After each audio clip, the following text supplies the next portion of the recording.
दर्शकों का मैं डॉक्टर अजय कुमार स्वागत करता हूं। आज हम अपने इस कार्यक्रम में अनुभव के मूर्ति श्रृंखला का प्रारंभ कर रहे हैं। इसका उद्देश्य इस चैनल पर आयुर्वेद चिकित्सा जगत के अनुभवी विद्वानों से उनके अनुभव का लाभ चिकित्सीय कार्य में लगे हमारे चिकित्सकों एवं चिकित्सा शिक्षा के विद्यार्थियों तक सुलभ कराना है। तो फिर मिलते हैं आज प्रोफेसर डॉक्टर सी के राजपूत, प्राचार्य एवं अधीक्षक गवर्नमेंट आयुर्वेदिक कॉलेज पथरला बांदर से। सर काय चिकित्सा विषय में MD हैं, काशी हिंदू विश्वविद्यालय वाराणसी से तथा इनका अध्ययन अध्यापन का एवं चिकित्सीय कार्य का बहुत लंबा अनुभव रहा। तो आज हम सर से बात करेंगे उच्च रक्तचाप के बारे में, जिसे हाइपरटेंशन भी कहते हैं। सर स्वागत है आपका हमारे कार्यक्रम में, आज चैनल में।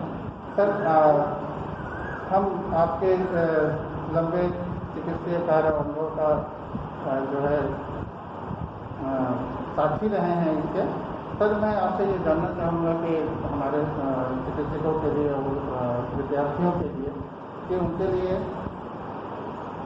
सर हमें सबसे पहले ये बताएं कि उच्च रक्तचाप की पहचान कैसे की जाए, उसके क्या कारण है। बहुत बहुत धन्यवाद डॉक्टर अजय कि आपने मुझे यहाँ मौका दिया। और सबसे पहले तो ये है कि जो उच्च रक्तचाप से हाइपरटेंशन और मधुमेह, जो ऐसे रोग हैं जिनको कि कोई लक्षण ना होते हुए और जिसके कोई लक्षण नहीं होते हैं, वो बहुत ही खतरनाक डिजीज मानी जाती है। इन दोनों डिजीज को साइलेंट किलर भी कहा जाता है। उसी में आपका ये हाइपरटेंशन।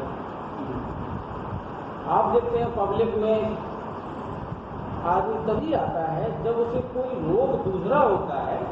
जब आता है हमारे पास तो उसका देखते हैं कि ब्लड प्रेशर तो पता चलता बढ़ा रहता है, उसमें कोई ऐसा लक्षण ब्लड प्रेशर का नहीं मिलता। तो ज़्यादातर संख्या में कोई लक्षण नहीं मिलता, फिर भी जो उसके लक्षण हैं और वो इस प्रकार से, जैसे कि मान लीजिए उसको कभी कभी तो उसका सिर में दर्द होना, जैसे कि हेडेक है, और उसका जो सिर दर्द है वो पीछे की तरफ होता है।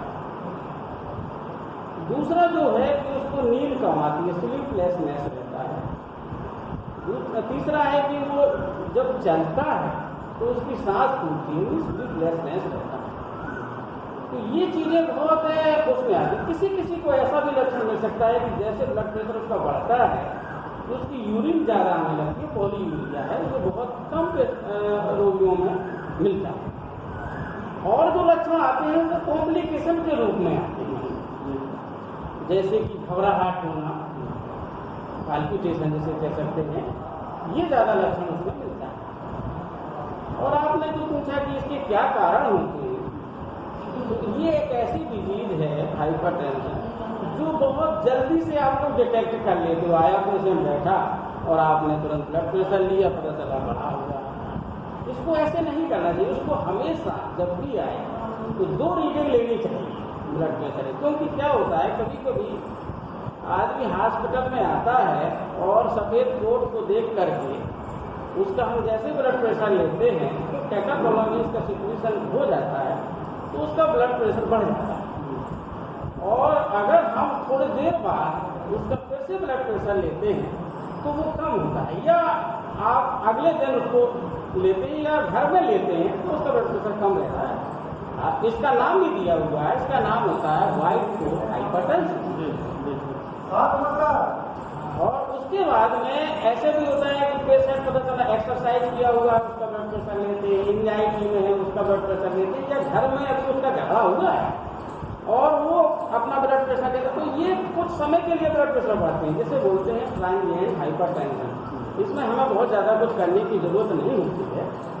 लेकिन अगर ब्लड प्रेशर उसका बहुत दिनों से चल रहा है, इलिवेटेड रहता बहुत उस समय से, तब हम उसको हाइपरटेंशन की उसमें लाते हैं। अब आता है कि क्या क्या इसके कारण हैं। हालांकि ये देखा जाता है कि ज़्यादातर 95% केसेस में तो कोई कारण डिटेक्ट नहीं होता है, जिसे हम प्राइमरी हाइपरटेंशन बोलते हैं, या इसी का नाम एसेंशियल हाइपरटेंशन। जिसके कार्य डिटेक्ट हो जाते हैं उसको 5% में है, जो बहुत रेयर होता है 5% में, जो सेकेंडरी हाइपरटेंशन में आता है। उन्हीं के मैं कागज आपको बता रहा हूँ। एक सूत्र है जो मैं अपने विद्यार्थियों को अक्सर बताता रहता हूँ, सूत्र उसको अगर वो याद कर लेते हैं तो उनको कागज बहुत ज़्यादा मिल जाए। उसका है आपका ROAD, रोड, वो भी सड़क से है, रोड, और PE पे, रोड पे। रोड पे अगर याद कर लेते हैं तो वो सभी कागज उसमें समाविष्ट हो जाते हैं।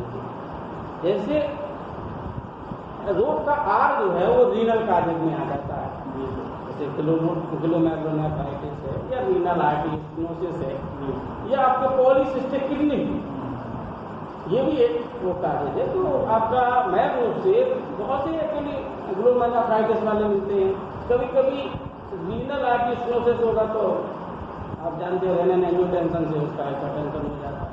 दूसरा पॉलीसिस्टिक किडनी से है, कई तरह से रेनल वहाँ सिक्रीशन होगा तो सिस्ट बनी हुई है जो रेनल का सिक्रीशन कराते हैं। तो अब आता है रोड में RO का मतलब है अगर पेशेंट में ओबेसिटी है तो ओबेसिटी से ये मानते हैं हम लोग कि पेशेंट में आर्टेरियल एथेरोस्क्लेरोसिस होगा, उसको डिपॉजिट होगा, वो उससे पेरिफेरल रेजिस्टेंस बन जाता तो ब्लड प्रेशर बढ़ सकता है। दूसरा एल्कोहल कंजम्पशन अगर बहुत ज़्यादा करते हैं तो लॉन्ग टाइम तक अगर कंजम्पशन उसने किया हुआ है तो उसको हाइपरटेंशन होगा। एक होता है कि हम लोग उसका देखते हैं कि ब्लड प्रेशर बढ़ा तो ड्रग्स से होता है, खासतौर से कॉन्ट्रासेप्टिव्स यूज करते हैं या सिम्पथेटिक ड्रग्स हैं, इस तरह के अगर ड्रग्स लेते हैं तो भी हाइपरटेंशन होता है। और उसके बाद रोड पी से है प्रेगनेंसी, जो आपका कभी कभी देखते हैं कि प्री एक्लेम्सिया में हाइपरटेंशन हाँ मिल जाता है।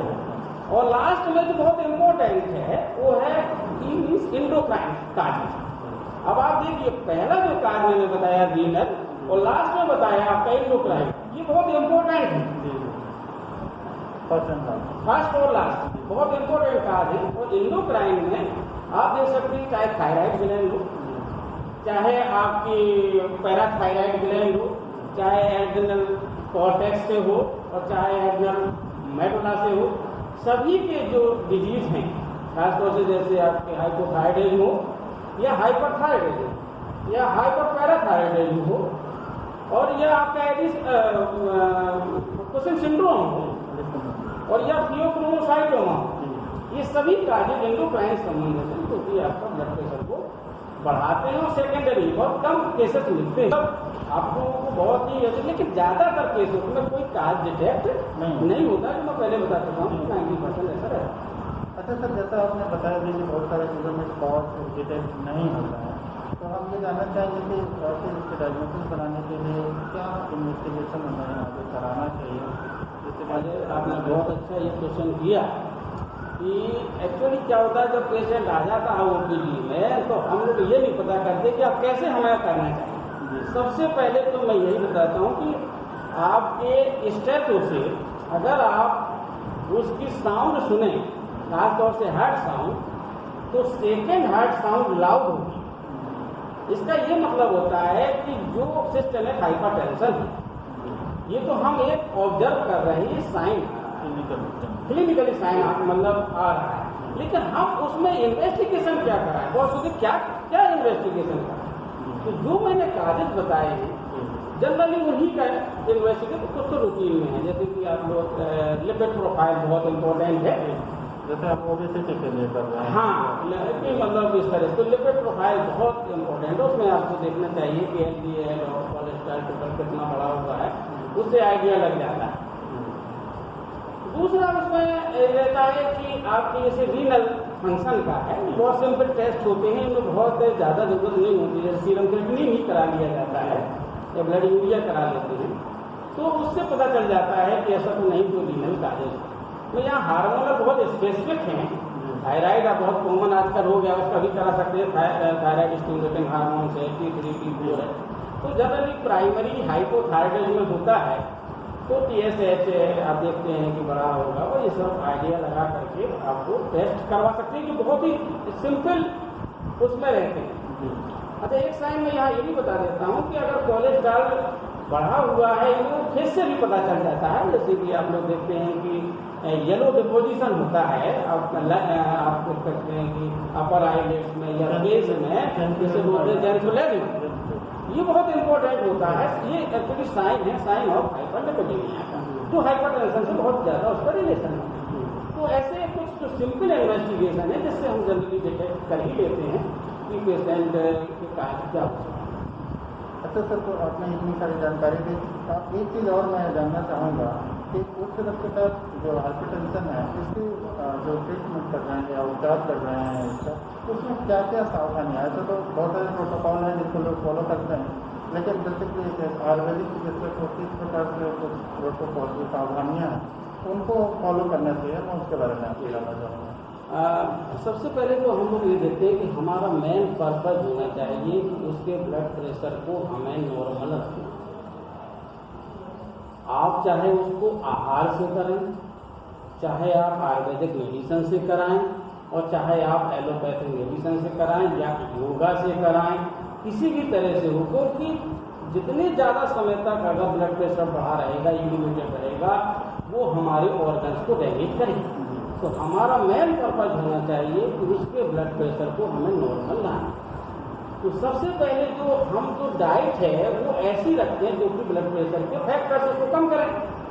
तो सबसे पहले तो आपके जो आहार है, आहार में हमको उसको फैटी जो फूड है उसको तो अवॉइड कराना चाहिए। एल्कोहल अगर वो ले रहा है तो उसको बंद करा देना चाहिए। स्मोकिंग भी बंद करें, क्योंकि स्मोकिंग का मेन जो कार्ब प्रोड्यूस करता हुआ है तो स्क्लेरोसिस, उसको बंद करें।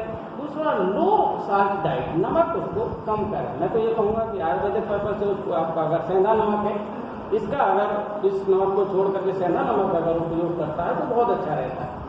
तो उसके बाद है कि उसका विहार, कि उसको एक एक्सरसाइज, जो रेगुलर एक्सरसाइज है, अगर अब उस समय है बहुत ज़्यादा प्रेशर है तो उसको कंट्रोल करके उसकी एक रेगुलर एक्सरसाइज कम से कम एक वीक में 4 दिन अच्छी एक्सरसाइज उसकी हो, तो उससे बहुत कुछ चीज़ें मेंटेन होंगी।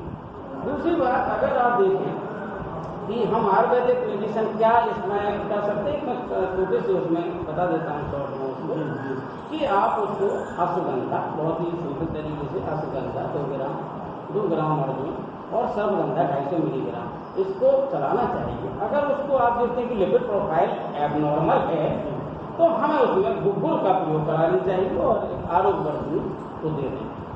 उसके बाद आप त्रिफला का भी उपयोग करा सकते हैं और तक्र का प्रयोग जरूर कराएं, तो इससे बहुत अच्छा रिजल्ट उसमें मिल सकता है। साथ में कि अब बहुत ज़्यादा एंजाइटी में रहता है वो पेशेंट, तो हमारे यहाँ से जैसे कि जटामांसी है, बचा है, ये इनका प्रयोग ज़्यादा कराएं तो ज़्यादा उठे करते हैं। सर, आपका बहुत बहुत धन्यवाद, इतनी अच्छी जानकारी आपसे मिली। मैं उम्मीद करता हूँ कि हमारे आयु का चैनल के जितने भी दर्शक हैं, छात्र विद्यार्थी जो भी हैं चिकित्सक, वो ज़्यादा से ज़्यादा लाभान्वित होंगे। आपने इतना बहुमूल्य समय अपना दिया, इसके लिए धन्यवाद। बहुत बहुत धन्यवाद भैया आपके भी।